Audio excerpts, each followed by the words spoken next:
Bahas Andrew 40. Bagaimana kita harus menyikapi mitra bisnis yang hanya melihat kesalahan kita?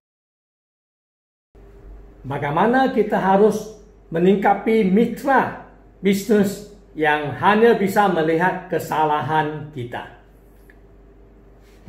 Ya, ini satu pertanyaan yang sangat bagus sekali.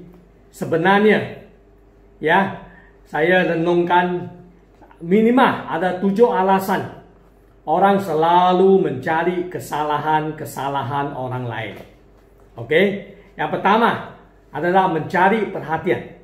Seseorang itu, ya, dia kurang mendapat perhatian di keluarganya maupun perusahaan atau di lingkungannya, maka dia cenderung akan mencari kesalahan orang lain supaya dia diperhatikan. Kebutuhan untuk mendapat perhatian atau perasaan dimiliki itu adalah sesuatu kebutuhan yang sangat dibutuhkan oleh setiap orang. Oke, maka kalau seseorang itu dia kurang mendapat perhatian, dia cenderung akan menyalahi orang lain supaya beliau ini menjadi fokus kepada orang lain. Ya, ini alasan yang pertama. Alasan yang kedua, mereka merasa insecure atau kurang pede. Kalau seseorang itu, kalau dia kurang memiliki kekuatannya atau dia mempunyai banyak kelemahan atau dia kurang pede untuk menjalankan sesuatu pekerjaan dia, baik di kantor maupun di rumah, maka dia selalu cenderung mau lari daripada tugas dia atau tanggung jawabnya.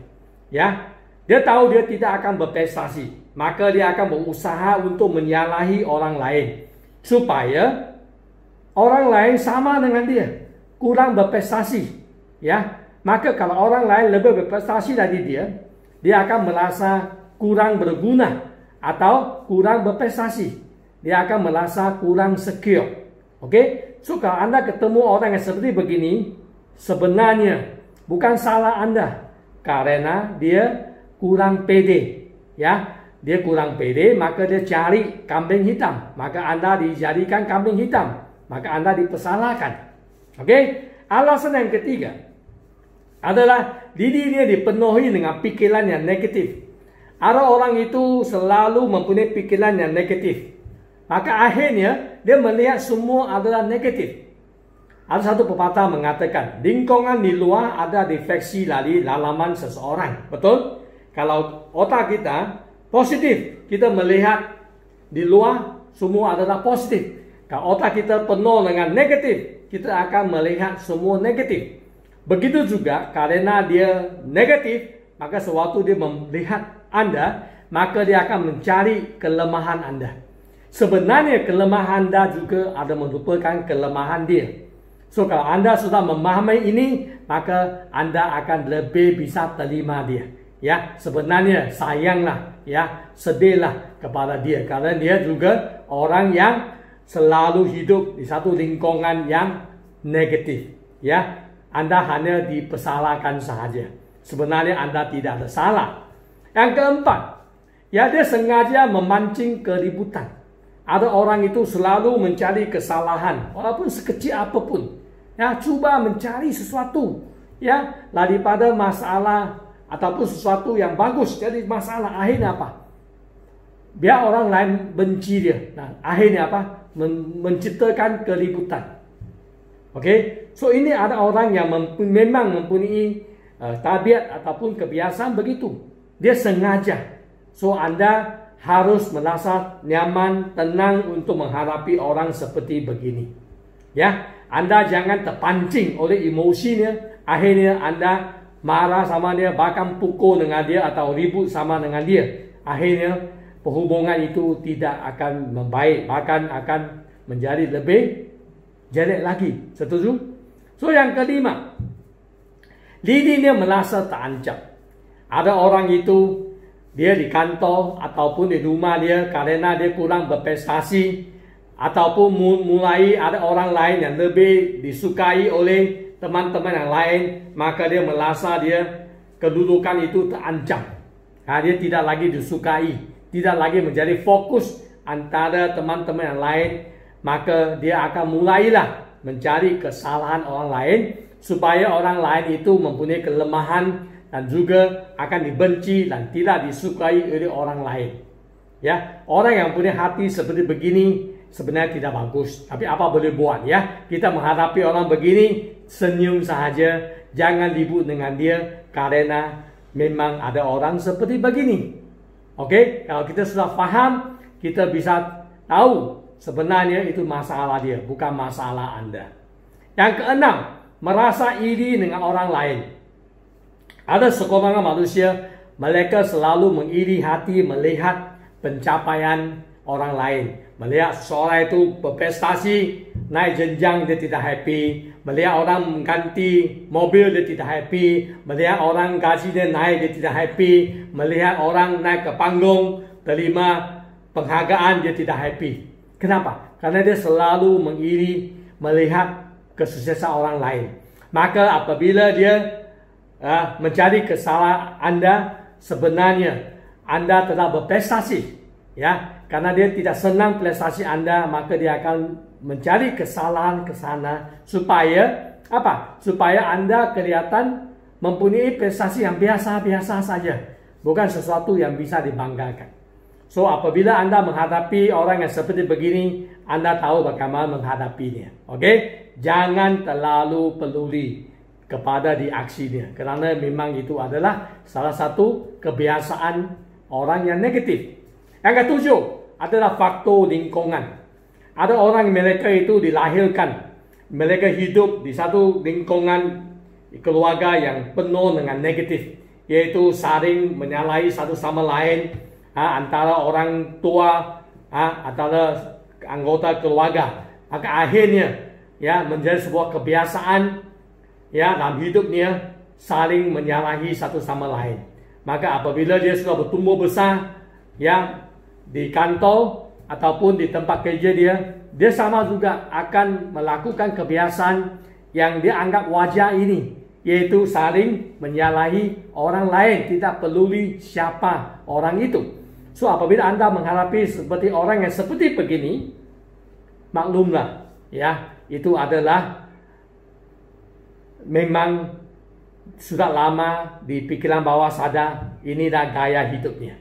Oke? Jangan khawatir, karena mereka yang adalah orang yang negatif, yang selalu mencari kesalahan dari orang-orang di sekitarnya. Kebetulan bertemu dengan Anda, maka Anda lah menjadi kambing hitam. Ingat, apabila Anda berbisnes, ada mitra bisnis Anda yang cuba mencari kesalahan, Anda bisa mau analisa. Apakah merupakan satu dari dua dari 7 alasan itu? Oke? Sebagai seorang mitra bisnis, khususnya sebagai seorang pemimpin atau sebagai mentor, Anda harus ingat, Anda harus selalu bereaksi dengan positif, bukan negatif. So, Anda harus lakukan apa? Satu, Anda harus menjadi pendengar yang baik. Oke? Anda jangan ribut dengan dia. Anda sudah tahu bahwa mereka menyalahi Anda mungkin adalah berapa sebab dari 7 alasan yang saya bahas tadi. Maka Anda harus jadi pendengar yang baik, duduk, diam dan mendengar. Ada 2 poin yang penting. Satu, banyak bertanya, jangan membalas.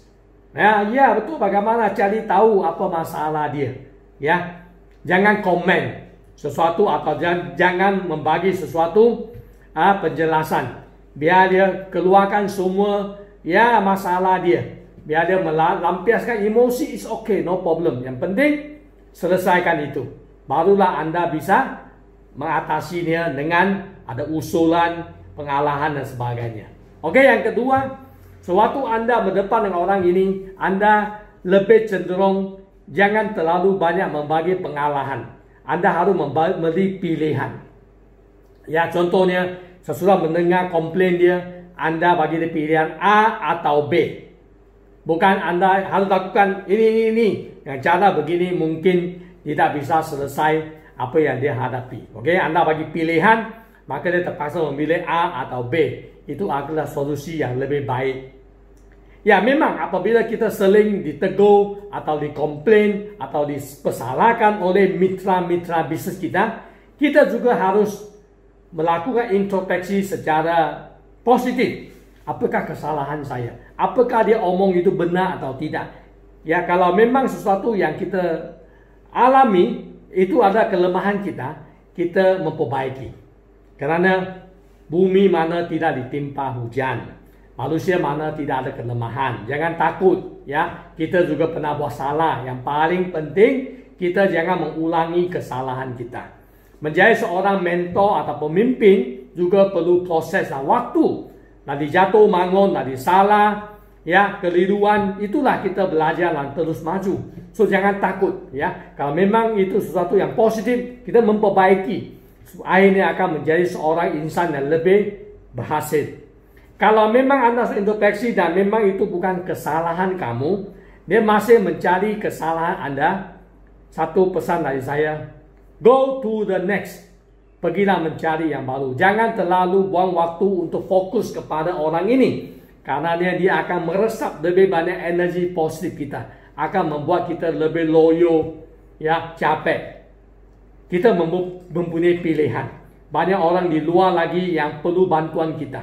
Maka simpanlah orang ini di tepi sahaja. Dan lebih fokus energi kita untuk yang lebih ingin dibantui. Dengan cara begini, Anda akan lebih happy menjalankan bisnis yang Anda jalani. Semoga usulan saya ini bisa membantu Anda. Selamat berjuang!